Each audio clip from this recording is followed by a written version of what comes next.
All right. So Liz just asked me what's up, and I've had like a lot of breakthroughs lately. And so I might make this video message into a podcast. We'll see how it goes. Some of these breakthroughs have tremendous depth, and people who are listening to this will have to either have a very open mind or to have done a lot of homework internally in order to get this, because it's not going to sound comfortable to the normal ear. So a few days ago, someone called me about, like, in an emergency mode, SOS. Mhm. SOS, I need help right now. And what was happening was that she was being gaslighted by her children, and Ugh. because there was someone else who was delivering messages to them that were aiming back at her.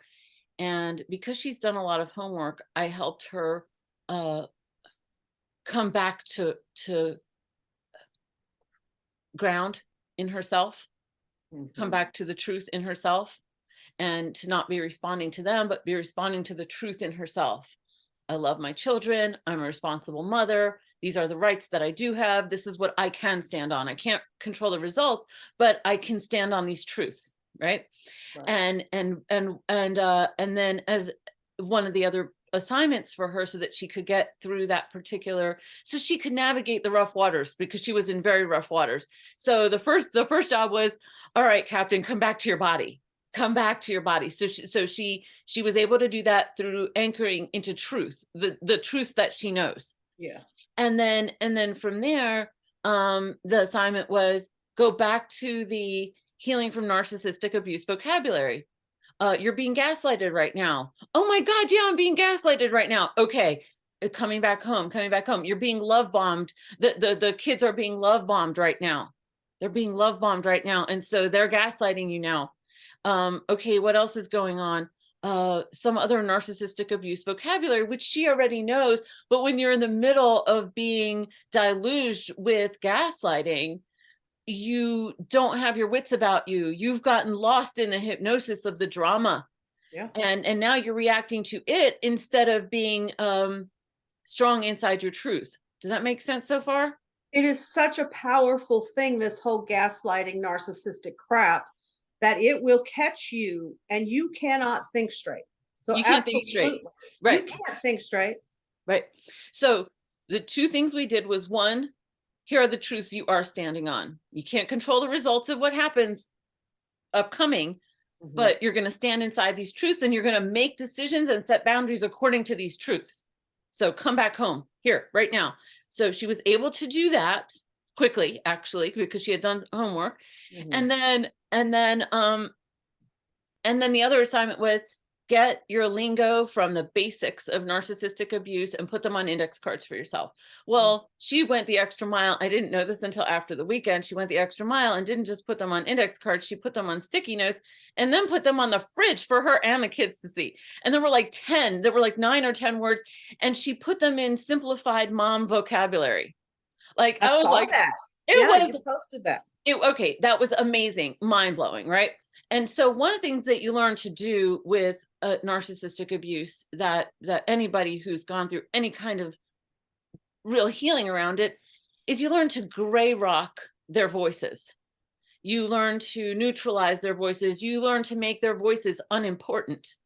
You learn to not fight as much as you are, oh no, that's not important, this truth is important, that's not important, this direction is important.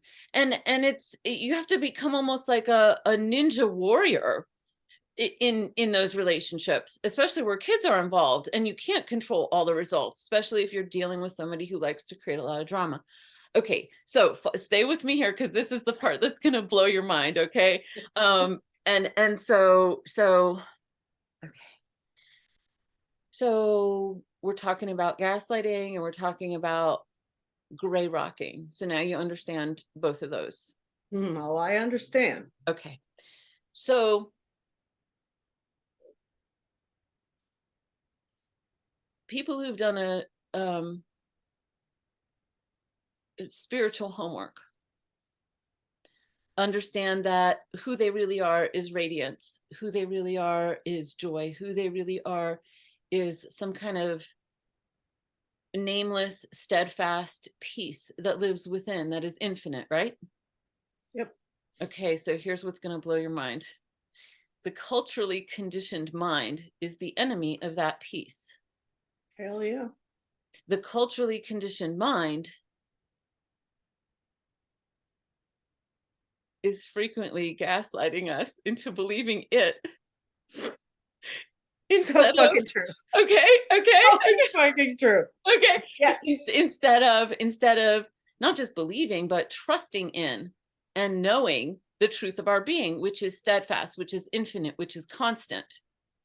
So there's the culturally conditioned mind within us. There's the infinite spirit within us. And then there's the one choosing where to put our attention and where to put our belief. Are we going to put our attention and belief in the mind? Or are we going to put our attention and belief in the infinite knowing one?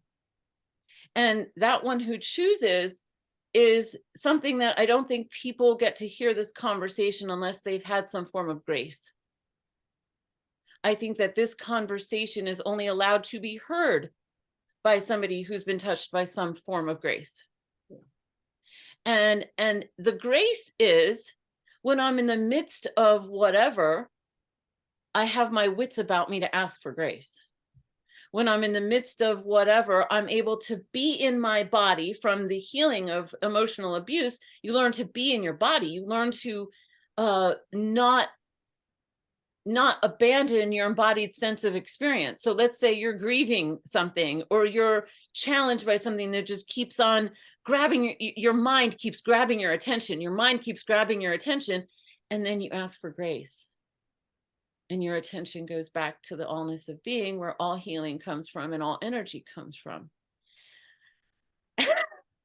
No, yes. Listen, at a point many moons ago, when I was going through the most horrendous narcissistic gaslighting abuse, I mean, horrendous. I was curled up in a ball, and I was just praying and praying for that very thing, for some grace, for someone to have my back. And I got to tell you, as crazy it might sound, there was an entity that came to me, and I will never forget. I kept saying, "Who are you, and are you on my side? Because I need one soul or one entity to be on my side." And all I got, and to this day I'll never forget, it was Asha, Ashaliandai. I kept saying that over and over, and I don't know where it came from, but it was indeed on my side. Yeah. Yeah. And so what I hear you saying is knowing that you had, I'm going to call it an energy that's on your side, energy that's on your side. Knowing that you had that energy on your side gave you the strength to keep turning toward the truth inside of you instead of on the ever-changing mind inside of you. Yes, it allowed me to get out of the cesspool of emotional. It's a whirlpool. It's a cesspool of emotions that do no one any good. And it allowed me to find the surface and get out of that cesspool. Yeah. So you learned to not trust the changing, drama-driven mind as much as you trust your own sense of self. Yes. Right. And so distinguishing between the two, and the dramatic breakthrough here that can be so frightening to speak out loud is what we're implying here is that the culturally conditioned mind is narcissistic. Oh gosh, yes. And so you're getting double whammied. You're getting double whammied from your own fucking sick thoughts, cultural mind, and the SOB who's doing it to you. Yeah. And well, a lot of times what happens is the SOB is gone, but then you're just left with your mind, and then what? And so it's like cleaning up after that, cleaning up after the relationship, cleaning up after the negative experience in the external. And what triggered this conversation was when this lovely person who I was talking about after the weekend and she got through it and her ship was still intact and she was okay. And then she wrote me something like, now my mind is going crazy because I want you to know I am never going to get into one of those relationships again. And I'm going to take my power back and I'm a blah, blah, blah. And I was like, that's the narcissist talking. Yep. Like that's not the true self talking. And so I said, It's the survivor as well. It's yeah, the well, survivor. Yeah. it's totally the survivor. Yeah. But, and that's where this message is very edgy. Mhm. Is yes, it's the survivor, but it's the survivor that if you let that be in charge in the throne in your mind, you will not have peace. That questioning will not lead you to peace. That when you start stepping back from that questioning and like, oh, is this drama question going to get me the answers I want? Mm-mm. No. No, I No. can spend a lifetime looking for answers in that direction, but if I look at that energy and ask myself, who's witnessing all that questioning? Who Yeah. is so frightened in my mind to make a demand? I'm never going to have a relationship like that, which is almost certain you're going to end up in a relationship like that. And that's in narcissistic abuse, they call it repetition compulsion, that people leave one narcissistic relationship and go to the other, because it's now in their mind. And so there's that song from the Phantom of the Opera, you know, he's there, he's in your mind. He's there, the Phantom of the Opera, you know, in my mind. And so to see that someone who did so much homework for healing around narcissistic abuse, now being able to use that same exact homework for spiritual development, grayrocking the mind, not just grayrocking the person out there, but now going, oh my God, that energy is in my mind and there's something deeper and wiser in me. And guess what? I want to get to know that. And I want to be seated in that. And then that becomes the homework. And where I want to kind of bring this conversation into like a closing energy, but we don't have to close it right there, but like is so this person was like, oh my gosh, I love Groundhog Day. I just love Groundhog Day. And a year and a half ago when we started working together, every piece of information that she gave me was like she was giving to an FBI negotiator. Okay, she loves this movie. How can I use that to help her when you know, how can I use this to help her come out of this hostageness that she is in from this horrible relationship and these horrible experiences? Like every piece of information that she gave me was used to where the narcissist would be using it to hold it against you. I was using it like, how can I use this piece of information to help her? How can I file it in my head? And I go, oh, remember, she likes that. You can use that. You can use, like, how can I help this person from this information base that I have about her?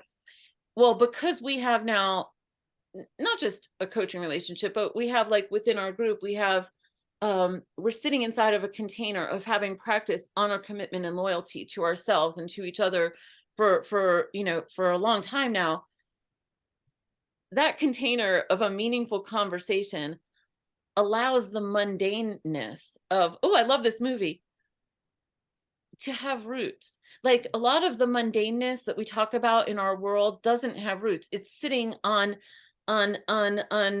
ground that doesn't allow it to really be rooted. And so somebody tells you something mundane, but it's sitting on a superficiality, and the winds are going to change and they're going to leave and they're going to be a fight about politics, or there's going to be something stupid.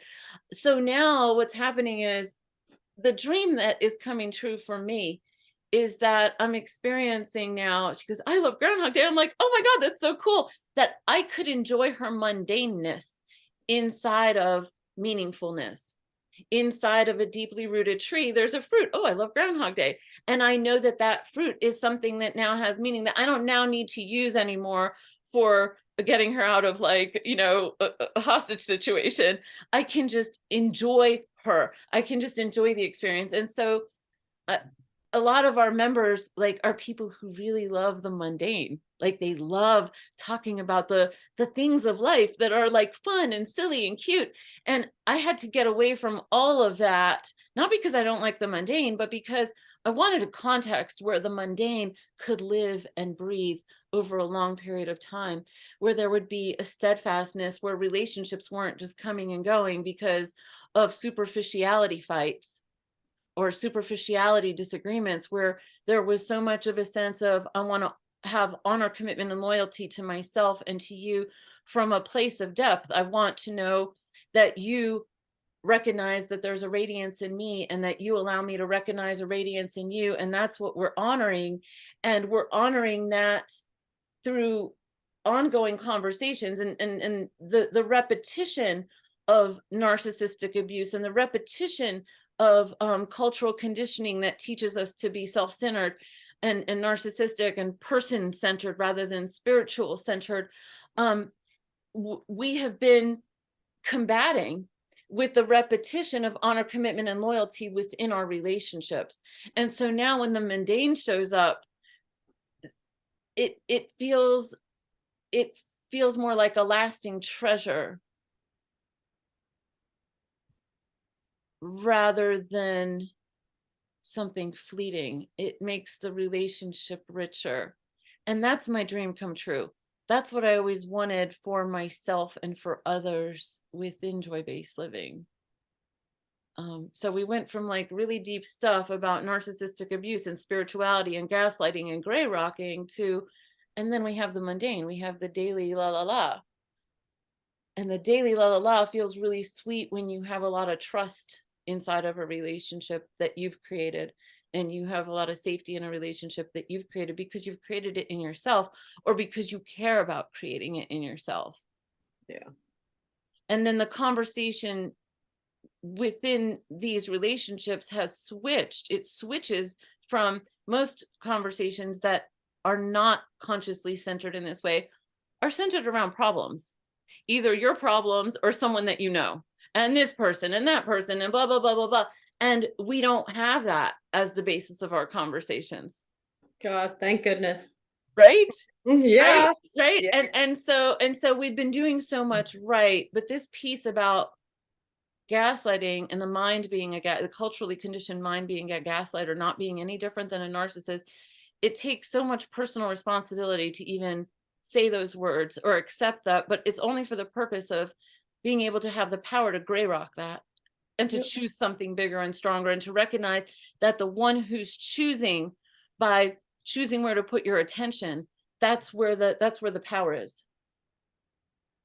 That's where all the power is. And sometimes it takes grace to do that. And a lot of discipline. Oh my God, You a ton of discipline up until the point that you're used to being in that seat. Yeah. You have to come out of that whirling dervish of Yeah. insanity Yeah. to seat yourself in something solid. Yeah. And sometimes that's the mundane. Sometimes it's a one-liner in a song or a movie that you revert back to. Yeah. And remember how much it meant to you and how it resonated with you. And it takes a lot of discipline. It takes a huge amount of discipline. And as you're saying it, I feel so much respect for you. Yeah. You know, anybody who's done this kind of healing is worthy of so much respect. It takes so much courage and discipline. But I want to say discipline up to the point that you're seated. So like if I know I have a dog in the house and they're kind of running around, there's a discipline in needing to know that they're still in the house. Yeah. You know, and so the discipline can feel sweet once you're seated. Until you're seated, it can feel like a lot of effort, because it's like, no, again, like a ballerina teacher, like a Russian ballerina teacher, first position. And you keep coming back.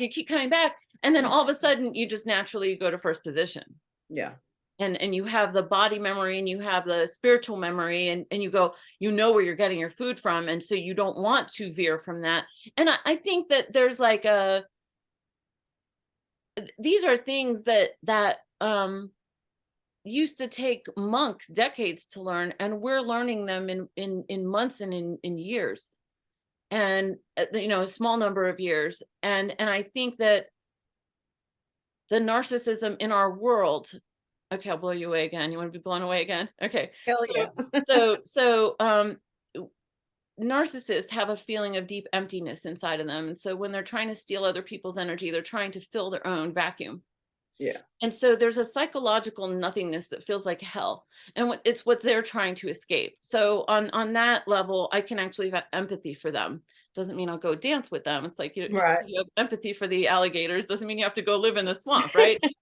Well, so on a spiritual side, there's that field of nothingness, which is holy ground of everythingness. And it's beyond the personality, and it makes the personality just look like a little blip in space and time compared to its vastness and its beauty. And to speak this out loud in something that we may put publicly, I don't even think a person will be listening this far if they haven't done some sense of homework. Yeah. That spiritual nothingness is what we're talking about, the discipline of going back to it. Yep. Right? Over and over and over and over and over and over. Over and over again. Over and over again until it becomes home base. Yes, until it becomes something you immediately, without thought, can go back to. Yeah.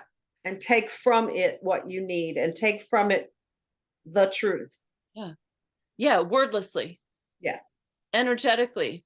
Energetically. It doesn't speak. It doesn't give you answers, but it offers grace, and it offers life, and it offers intuitive knowings, and it offers serendipities.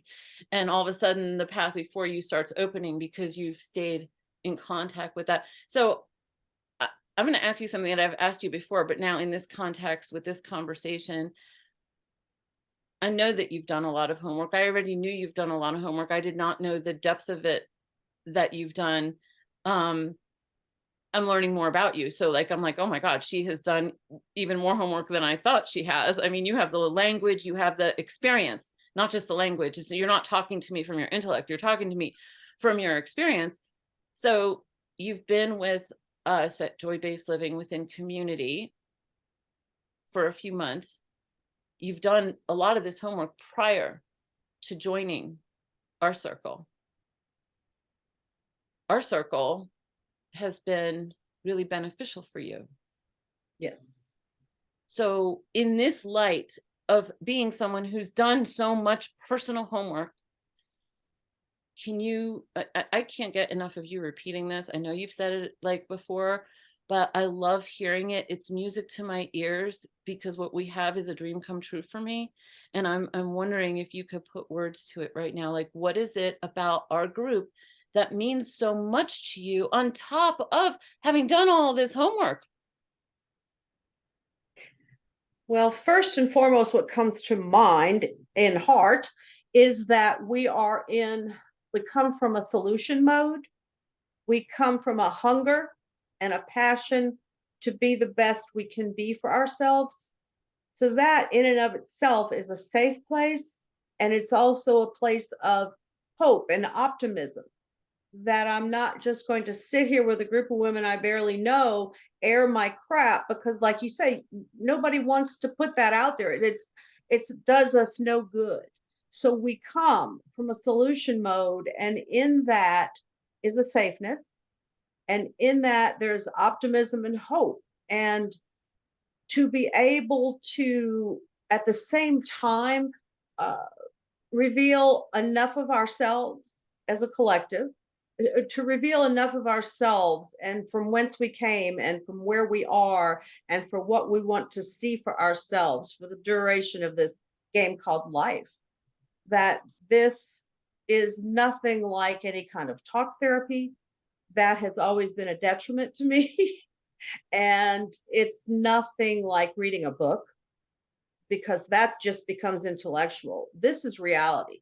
This is grounded in reality, in real time, and it's grounded in optimism. And so it's a world difference from being by yourself in your own personal development experience. It's a planet away. It's a planet different from being by myself. Yes, yes, because I can be my worst enemy and I can get up in my head. And so doing this whole embodiment thing right now and experiencing honor and commitment and loyalty, I got to tell you, Debbie, I really have to really give it a lot of thought and come up with my truth, because my life has been most anything but honor, commitment, and loyalty. Mhm. So instead of wallowing in that cesspool, you women have allowed me to see what's possible and to come from that place of hope and to come from that place of promise that the big picture, you women are offering the big picture. You women are offering a passion. And I have never experienced anything like it, really. Yeah.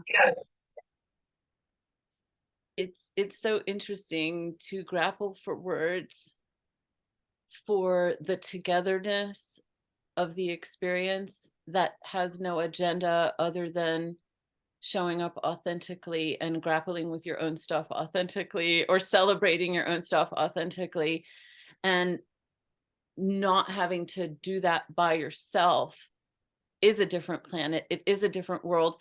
And I think that one of the reasons I love hearing you talk about it and grapple with looking for the words along with me Right. is that I'm keenly aware that so many people are hungry for it. But how can you ask to have something put on your plate if you don't even know it's missing? And so how do you how do you share that with other people who are also hungry when it's never been done before, when it's never happened before, when it's never existed before in this kind of way? And so I'm always just so delighted to hear your um to hear your praises, to Yeah. hear your and to watch your face over the weeks and months get more and more color, Yeah. because you've been fed by group energy that simply wants you to be you. Yep. Yeah, it's not like being in a talk therapy where someone is all it is dirty laundry and there is no solution. So I'll say it again, in that this group of women you have going here, it's in a solution mode. It's in a solution mode. It's in a solution mode, and that in and of itself is very refreshing. It's a breath of fresh air. Yeah. The fact that we don't just want to fling our shit Yeah. Yeah. and then Yeah. throw, where do you throw it and who Yeah. wants it? Nobody Yeah. wants Yeah. that. Yeah. Yeah. Yeah. Yeah. Yeah. Yeah. And that's what I wanted. I wanted a place that wasn't going to be therapy, and it wasn't going to be um uh, coaching for results, and it wasn't going to be church in the sense of dogma, but that it would just be a place where authenticity could thrive. And authenticity can't thrive when people are all by themselves. Authenticity thrives in community. So it would have to be structured so that people's authentic selves could thrive in the light of the others around them, reflecting back to them, thank you for being yourself.